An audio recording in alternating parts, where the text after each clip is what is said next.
We're just talking about it, find it interesting. They didn't really mention the word freedom too much in this at all. Talking about what the sacrifices that our grandfathers and great-grandfathers and great-uncles made back, over 100 years ago. Sort of connected the dots about the wartime we're currently in. And really one of the main things that we want as human beings is peace and loving your next door neighbour, but also it comes down to you're free to do what you want to do with your life, because this is what our grandfathers and everyone really fought for, is the freedom of choice, the freedom of love, the freedom of connection, and the freedom of the human spirit. So that's different than peace.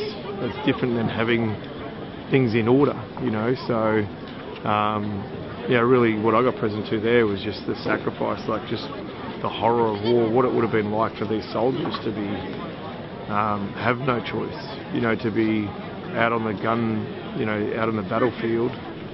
They don't get a choice whether they, can go to the toilet or not, whether they can, go and get a nice cold drink of water out of the fridge, or, have a nice bacon and egg and coffee roll, which we're going to go do. They were hoping they'd wake up without someone around them shooting them or taking them off as a prisoner of war. So I can't even imagine what that feeling would have been like as a human being terrified on the other side of the world, fighting for something that sometimes you question what for, and then, to then come back and I'm talking about particularly like coming back from war and not having changed, and then everyone around them kind of dismissing it and going back to their normal life that these guys had fought so hard for, and sacrificed their mental and emotional health and their physical health, and their families' physical health. All their, they left behind. I think one part they really got me. I started to think about all the sons, and how they're either the dad went off to the war or the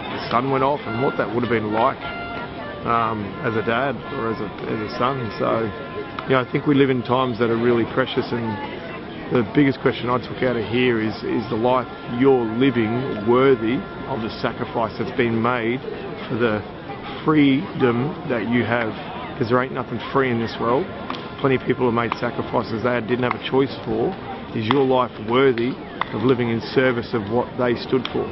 That's really the key. Is that we're going to be the light and the love that our humanity's fought for us to have that choice. So that's what I'm taking away.